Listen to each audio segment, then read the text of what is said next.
நீங்க ஒரு business start பண்றேன்னு சொல்லிட்டு ஒரு பிளான்ல இருந்தீங்கன்னா இந்த 3 ஸ்கில்ஸ் இல்லனா பிசினஸ் ஸ்டார்ட் பண்றத குழி தோண்டி அதுல அந்த ஐடியாவை புதைச்சிட்டு வேற எதனா பொழப்ப பார்க்க போலாம். சோ இந்த 3 ஸ்கில் என்னன்னு சொல்லிட்டு இந்த வீடியோல பார்க்கலாம். This is a very very very important cluster of skill sets any businessman non-negotiably should have inbuilt inside him in his DNA. இந்த 3 ஸ்கில்ஸ் இருந்தா மட்டும்தான் பிசினஸ்ல அட்லீஸ்ட் உங்களால சர்வே வாட்ச் பண்ண முடியும். இல்லனா கண்டிப்பா இருக்கிற காம்படிஷன் உங்களை ஈஸியா காலி பண்ணிடும். இதுல ஸ்கில் நம்பர் 1 or 2 ஓகே இருந்தா கூட ஸ்கில் நம்பர் 3 ரொம்ப ரொம்ப ரொம்ப முக்கியம். சோ ஸ்கில் நம்பர் 3 பார்க்குற வரைக்கும் இந்த வீடியோல ஸ்டே பண்ணுங்க. சோ ஸ்கில் நம்பர் 1 என்னன்னா சேல்ஸ் ஸ்கில்ஸ். சிம்பிளா இருக்கலாம், சேல்ஸை பத்தி எல்லாருமே பேசுறாங்க, sales is very very important சொல்லிட்டு. ஏன்னா that is the foundation of any business.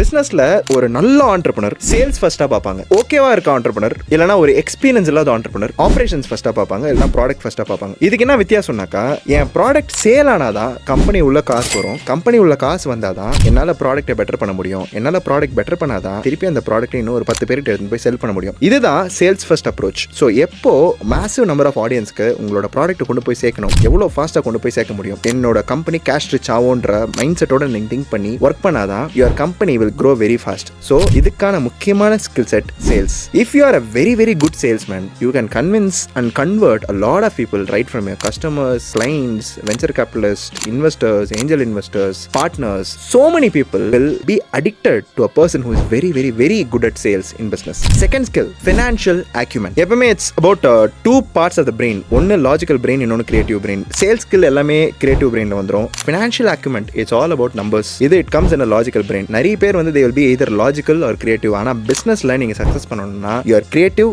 as well as logical mind should work together. ஏன் financial acumen ரொம்ப ரொம்ப முக்கியம்? பிசினஸ்ல என்னதான் கலரா நீங்க வந்து ஒரு ப்ராடக்ட்டை ரேப் பண்ணி வித்தாலுமே it all boils down to the numbers which got converted into your papers. So எவ்வளோ ஈஸியா உங்களால நம்பர்ஸை படிக்க முடியுதோ, உங்க கம்பெனியோட கேஷ் ஃப்ளோ, கம்பெனியோட அசெட்ஸ், கம்பெனியோட லைபிலிட்டிஸ், எவ்வளோ காசு வேஸ்டா உங்க கம்பெனி விட்டு வெளியே போகுது, எவ்வளோ காசு வரதுக்கான பொட்டன்ஷியல் இருக்கு, உங்களோட கம்பெனியோட பேலன்ஸ் ஷீட்டை இன் அண்ட் அவுட் உங்களால அண்டர்ஸ்டாண்ட் பண்ணிக்கிட்டு ஒரு அண்டர்ஸ்டாண்டிங் அதுல இருந்து டிரைவ் பண்ணி லாஜிக்கல் கன்க்ளூஷனுக்கு வர முடியுதோ, that is your financial acumen and that is very very important for any entrepreneur. Third and the most important skill in business, இதை வந்து பார்ட் 2 ஆஃப் த வீடியோல பேசலாம். இந்த ஸ்கில் செட் இல்லைன்னா கண்டிப்பா பிசினஸ் வந்து நீங்க எவ்வளோ நல்ல ப்ராடக்ட் இருந்தாலும், எவ்வளோ நல்ல ஒரு கிரியேட்டிவான சொல்யூஷன் நீங்க எடுத்துட்டு வந்தாலும் யுவர் பிசினஸ் வில் ஃபெயில். இந்த ஸ்கில் செட்டை நெக்ஸ்ட் வீடியோல வெயிட் பண்ணி பாருங்க.